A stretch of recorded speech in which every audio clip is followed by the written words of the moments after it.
Welcome back. We are glad you're still there. This is Sporty Monday.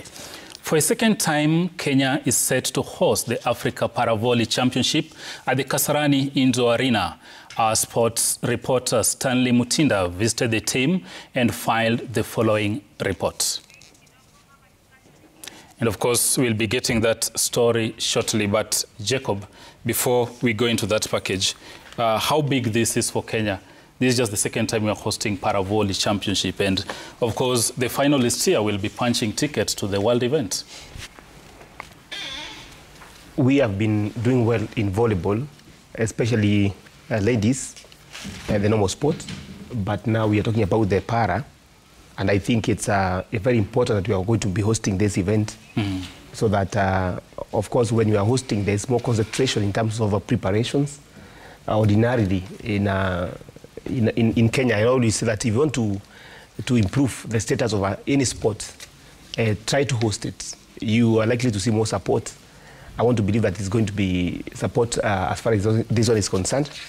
And at least also borrowing from the spirit of what our other athletes are doing the same sport. Then, of course, like our girls within the continental arena, then they are able to push as far.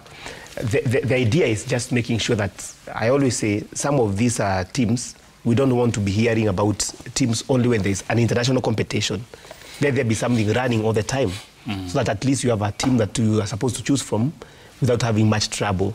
And I want to believe that this song we have been singing here, especially with para teams, most of the times, we do not have continuous, competitions that are supposed to give us teams. But I want to believe this time around we are going to have a very strong team that can give us something. Being the hosts, in Swahili we say that mcheza kwa utuzwa. And now that package is ready. For the second time running, Kenya is set to host the Africa Para-Volley Championship at the Kasarani Indoor Arena. Our very own Stanley Mutinda Omativo visited the team at their camp and filed this report.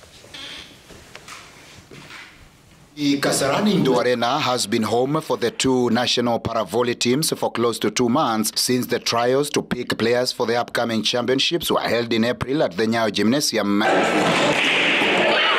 And after weeks of sharpening their claws, the Kenya Para-Volley Federation Secretary General Justus Katumo believes they have assembled the best arsenal of 14 players in each category, ready to conquer Africa in the 7-day event that begins proper on at Kasarani. Our team iliingia camp kuanzia tarehe 15 mwezi wa 5 na bado tunaendelea, but officially team iliingia camp tarehe 23 hapa Kasarani.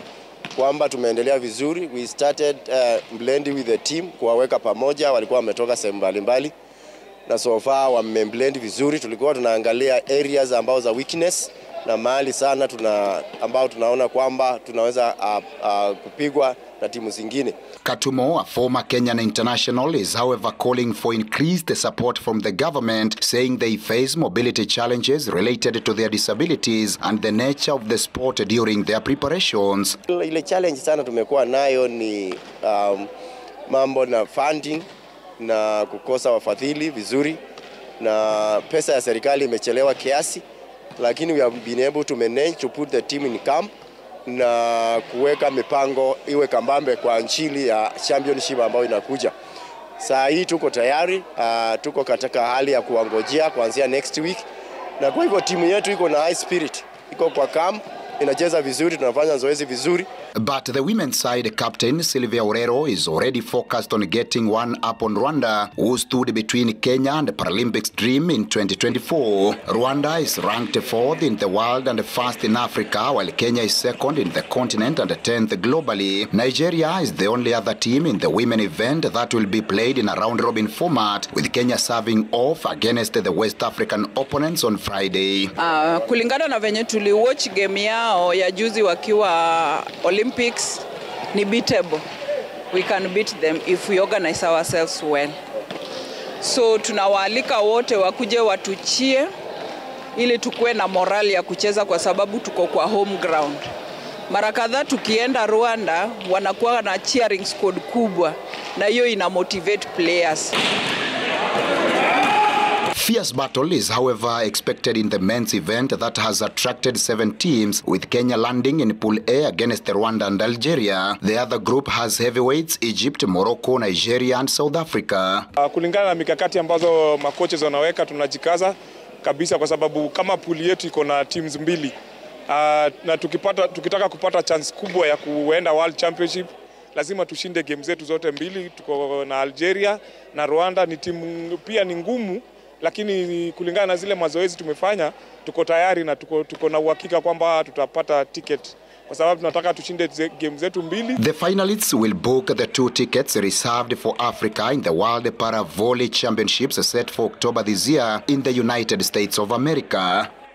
These 2 teams will be banking on home support to lift the African title and spike their way to the World Para Volley Championships to be held in the United States of America in October this year. Stanley Mutinda for Sporty Monday. Stanley Mutinda Wamativo there with a solid report. Thank you. Now the story